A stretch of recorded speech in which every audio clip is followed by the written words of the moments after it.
underdogs, underestimated, we the ones.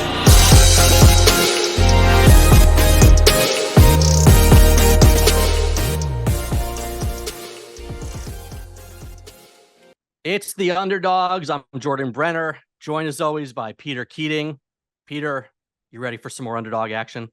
I'm always ready for some more underdog action, Jordan. And I'm very happy today, this week, because we get to talk about a few exciting things. And I just want to say, Saquon Barkley's back on the roster, back in camp. I'm a happy man as a Giants fan, but you know, things are going. There's a little more to talk about there. There's a little more to the story. Yeah, and we're gonna get into some baseball trade deadline stuff and some Oscar buzz from a little movie that is not Oppenheimer. I'm wearing pink, Jordan. I'm wearing pink. That gives you a big hint. No spoilers, Peter. But first, we've got to talk about what is now the underdog position in the National Football League, and that's running back. We've finally reached the crisis point now where people are realizing that there's a huge gulf between the visibility of what a running back does and what that player's actual value to a football team may be. And as player after player gets less money than they want at that position, and Zoom calls happen, and breathless articles are written about how something needs to be done about this problem, we're left with this basic question of how do you allocate pay to a position that may not matter as much as it once did or as much as people think? Well, Jordan, one answer is you let the market decide, right? I mean, if the position is less important, players are going to get less money. That's what's been happening. People into analytics like you and me for years and years and years said, you should be passing more. NFL teams should be passing more. Look at the costs and benefits of every kind of play. Teams are running way too much. Bill Belichick started doing that. Other teams started doing that. I don't think that those of us who were looking at the in-game win probability changes per play necessarily came to grips as early with that, with the financial implications, which is that these players who are literally the workhorses of their team, literally not as protected in the rules as other players who are taking a lot of hits and a lot of damage on a regular basis, and who are racking up dramatic plays, who in many cases are the faces of their franchises, the running backs, the star running backs, now getting paid less than tight ends on average in the NFL. And it's not just the analytics. Look, this is something that intuitively to me has made sense for decades. Like, I wrote a column in 2008 where I tried to solve what was more important to the running game, the running back or the offensive line. But it's always just seemed to me from a very basic sense. I've seen too many times where you have a supposed great running back and a terrible offensive line. And we saw this with the Giants a couple of years ago. If the defense is penetrating into the backfield, the second the ball is snapped, you could be Superman and you're not getting out of that. You're not gaining 4 or 5 yards. You have to block. Whereas we've seen offenses over the years, whether it was the old Denver Broncos, the Kansas City Chiefs with Priest Holmes and Jamal Charles, or even the current 49ers system, where they churn out effective runner after effective runner after effective runner because the offensive line and the scheme is so good. So the question is, but we've even seen teams you mentioned the Giants, 2011 Giants, a team you and I both love, won the Super Bowl with the lowest rushing yards per carry in the NFL. Who imagined something like that would be possible, right? So yes, it's the value of the offensive line. It's the plug and play nature of the position. It's, in some cases, can you dispense with a powerful running game at all if you have to? The answer turns out to be surprisingly often yes, right? But I'll tell you something, Jordan. When you talk like you're just talking, you're going to risk not just the wrath of the running back community, right, but the traditionalist media. You know, a lot of people our age or a little younger, or a little older, grew up when Tony Dorsett or Earl Campbell, right?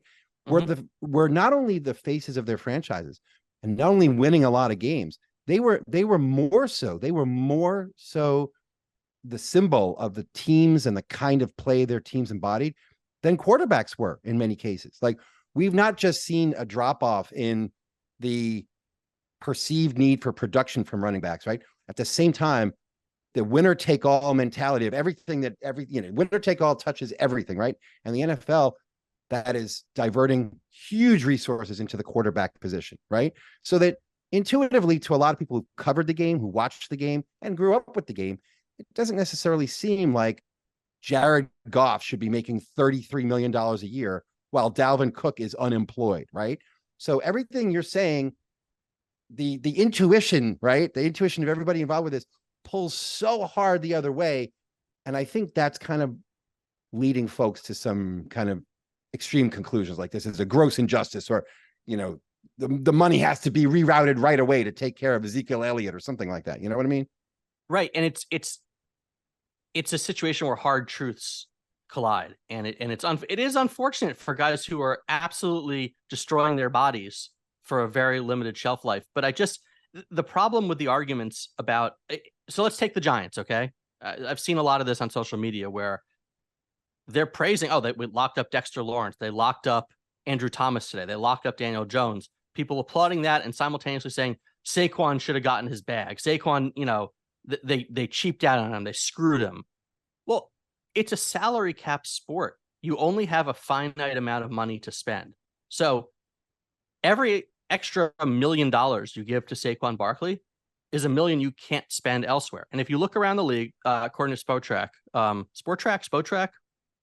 think it's Spotrac. There's no first R in there, which is, I guess they're spot on, but I'm not sure about that's why that's the name. I'm not sure. It's strange, right? So if you look at where teams' salary is allotted right now, and it's a little bit wonky because of how you allocate cap money, and right now there's like 80 players on a roster, but these are rough estimates.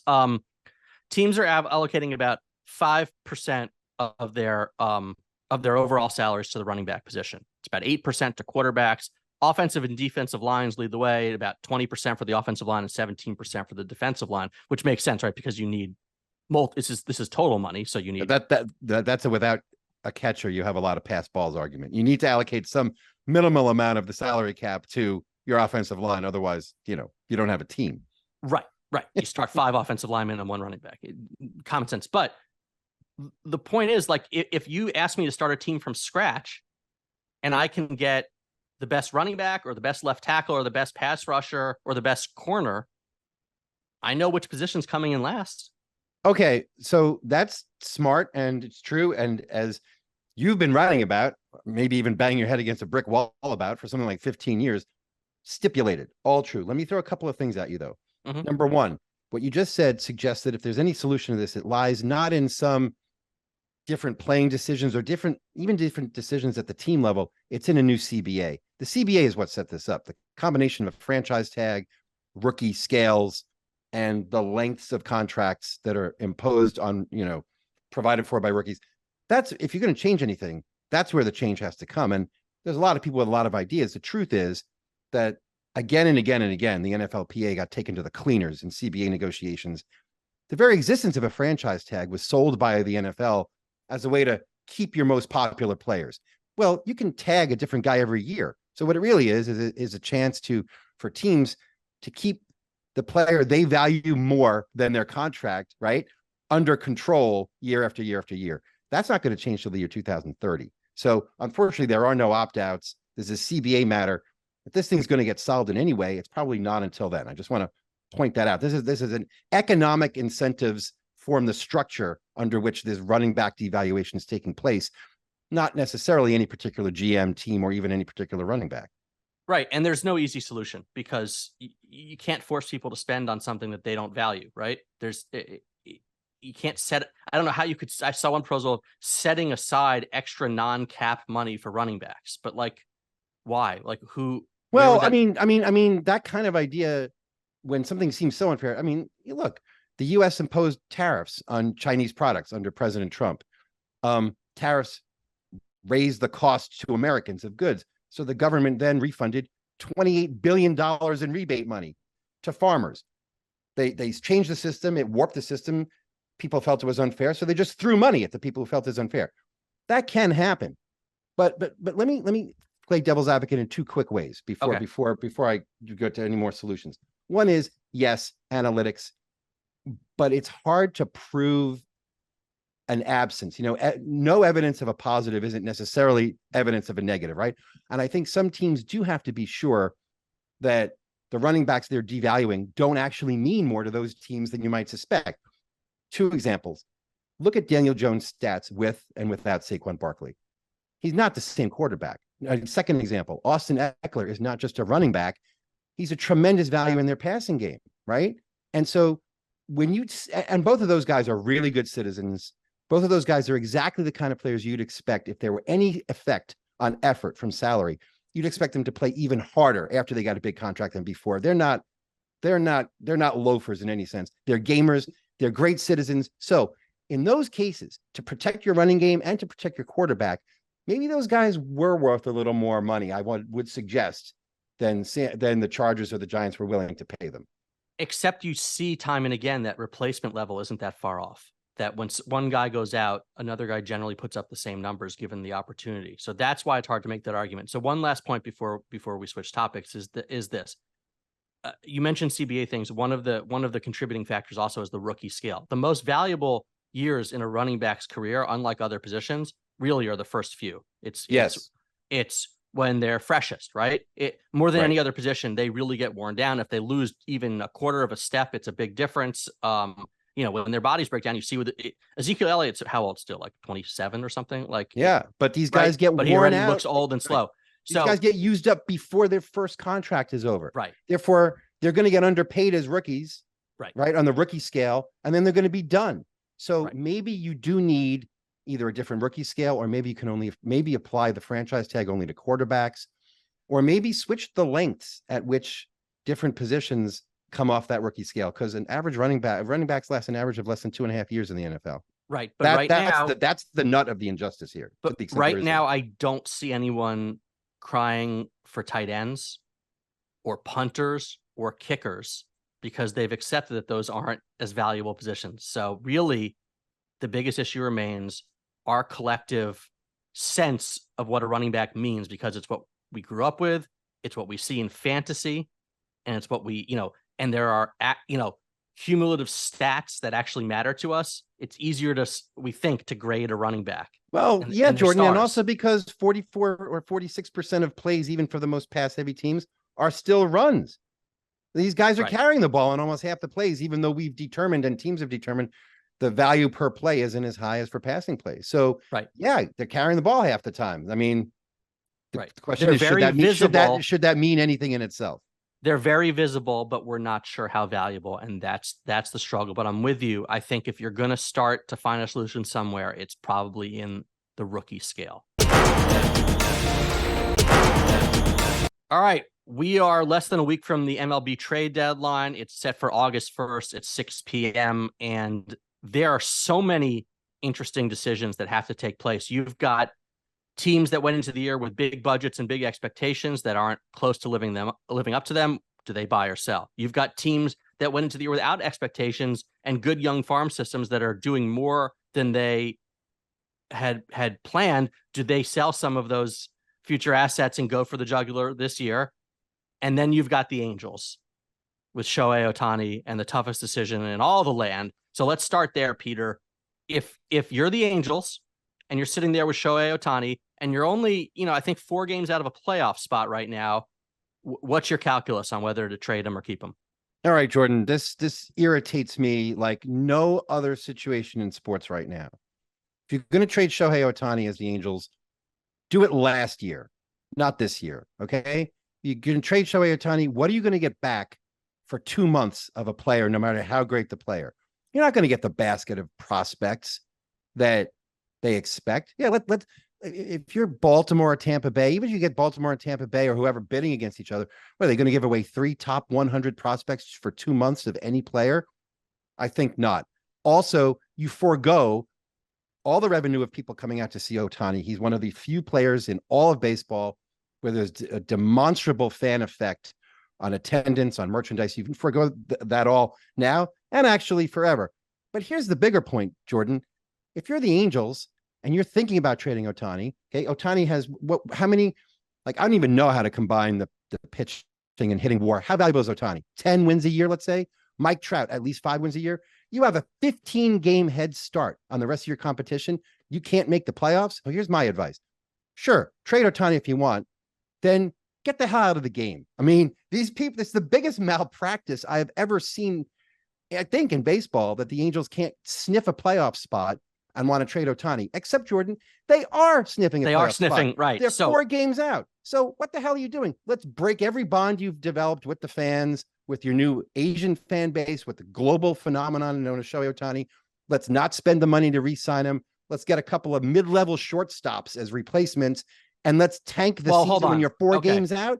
This is absurd. This is all absurd. right. Hold on. And if they were going to do it, they should have done it last year. So you've created a bit of a straw man here, okay? Because I think there's Artie Moreno. There's a hey, I have a great idea. Let's go sign Anthony Rendon to make up for it, or maybe a 40,000-year-old Albert Pujols. All right, we got a bunch of teams to get to here, so let's quickly put a bow on this. They should keep Ohtani and make the playoffs. They should. No, you've created a straw man in that it's either you keep Ohtani or you get a couple replacement level shortstops. I think that the answer to this, obviously, is that it depends on the offers you get, right?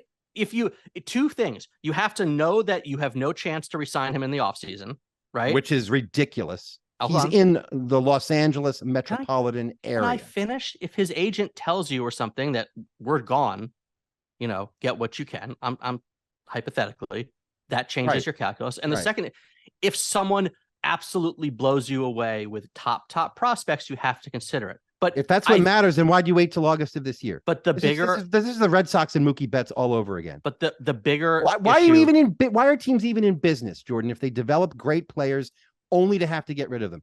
Because why do we want a system changing. Where every time Garrett Cole has a good season for a Pittsburgh team, you know what happens? The Yankees fans get excited about how quickly they can trade for him. We're going to get into that system, that in a second. But real quick, they're only 3. I think we shortchanged them. They're 3.5 out. They've won 7 of 10. Like, there's a real argument to be made. Just go for it with him now. Try to win something with him. Maybe his opinion.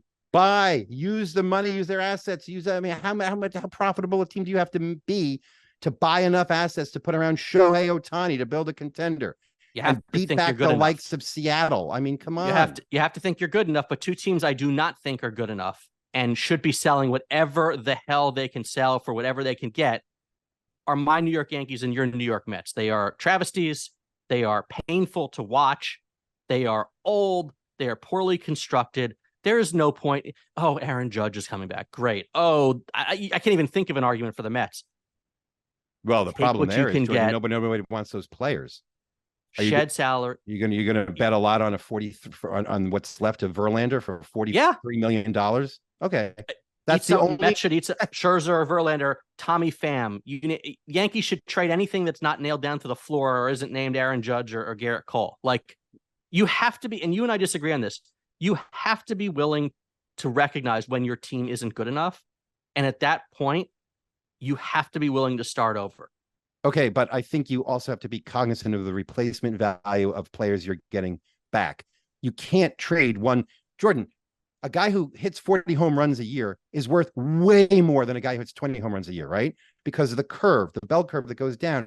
When you're trading a superstar, it does not matter if you get 5 or 6 players back. They have no superstars to trade. If my car is worth $20,000 and I trade it to you for $20,000 worth of jelly beans, who won the trade? You did, because there's no way I'm ever going to get to use or consume or resell $20,000 worth of jelly beans. So when you trade superstars, you have to be cognizant of the fact that you're usually not going to get value back because bodies don't make up for but superstar level value. Clay Holmes, Tommy Pham, and a broken down DJ LeMahieu are not that car you're describing. That's true, but if you're going to look at it from that end. Yes, I look forward to Pete Alonso, Jeff McNeil, and Francisco Lindor all having strong comebacks to lead the Mets to contention because Tommy Pham is off the roster. No, for what? A middle reliever or two? Okay, you buy lottery tickets. You buy lottery tickets. You get younger. It's a young man's sport anyway right now, and you start over. These teams are locked into bad contracts with players who can't produce anymore. You have to turn the page. Now, you buy lottery tickets to win the lottery, not to sell your tickets for more lottery tickets. I just want everybody to think about that. If you want to watch another year of Jake Bowers and company, Godspeed. These teams need to know when they're sunk, and they're sunk. Three teams that aren't sunk, okay, that have exceeded expectations and now really have to decide what a World Series pursuit is worth. Tampa Bay Rays, Baltimore Orioles, Texas Rangers. Baltimore, to me, is the most intriguing. They have a phenomenal farm system. They're ahead of schedule. They seem to want to be the next model of stability. But at what point do you try and package some of those guys for a superstar who might be able to help you win the World Series right now? I'm interested in these underdogs more than any of the other situations. Yeah. They're so fun. And the fact that they drafted well, and another wrinkle, an underdog wrinkle to this is that there's now a lottery in the MLB draft, which means a team like Texas could be in first place, yet still, because of the lottery, and they had a bad year last year, had the number 4 pick in the draft this year, which means they acquired Wyatt Langford, who's going to be a fantastic hitter. And they're more likely because of that to be able to trade their other prospects. Baltimore, similar situation, except they're just loaded from previous drafts. Tampa, similar situation, just because they have so many players they've developed. So I'm looking forward to seeing those packages. Like what can Texas or Baltimore pull off? I mean, my goodness, if Tampa's the one that gets Ohtani, that's going to be crazy, right? I mean, the Orioles, I've seen suggestions for a Paul Goldschmidt, top line pitchers who might be available. It's just a question of they have this Pirates chest filled with prospects, right? Yep. And it's the imagination of what they can be might always be greater than what they amount to be. So that calculus of having guys under control for years and years and years, lower salaries, it's hard to move on that. When you have that core of Rutschman, Henderson, and the young players they already have, they're going to have that core, right? They've already got a half a dozen guys. They're going to have that core, even if they trade away a bunch of other guys to get a Paul Goldschmidt. It's what happened with the Reds, and it's very exciting. Well, speaking of exciting, while Oppenheimer gets all the best picture buzz, there's a little unknown movie out there checking at plus 1,600 on DraftKings odds right now to win Best Picture. And Peter, you saw it right when it opened. I'm talking, of course, about Greta Gerwig's Barbie. Is there a reason to think that movie could be the Best Picture when all is said and done come Oscar time? Of course there is, Jordan. Oh, First God. of all, it made $162 million on opening weekend, and Hollywood likes box office triumphs. Second of all, you know what kind of movies win Best Picture Oscars? Sometimes, I mean, people like to talk about the ultimate underdog, Rocky, right? First time writer, director, star. No, Jordan, the voters love to reward good movies by actors and directors and writers who have Oscar pedigrees. Jordan, Margot Robbie and Ryan Gosling have been nominated for Oscars multiple times. Same thing with Greta Gerwig and Noah Baumbach, who wrote the movie. Third of all, Jordan, it's a good movie. Right now on IMDb, 7.5.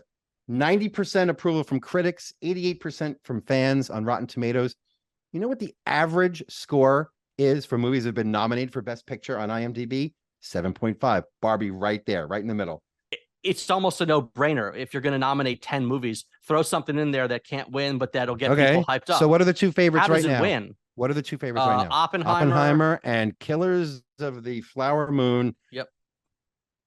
Listen, I'm all for serious historical subjects.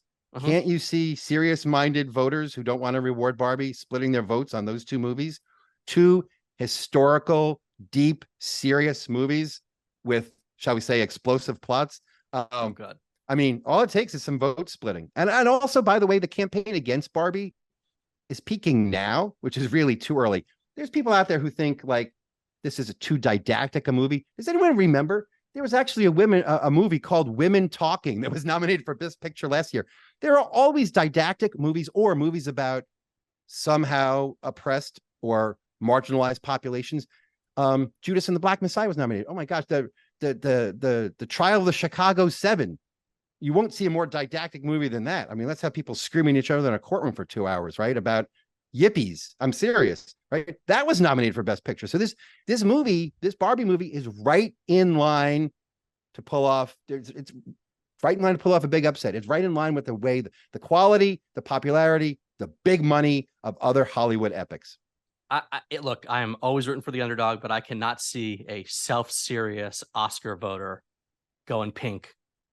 All right, well then go votes. for the Barbie Oppenheimer, or as I like to call it, the Barbenheimer Quinella. Put money down on both of them, and that's your best bet. That's your best underdog bet.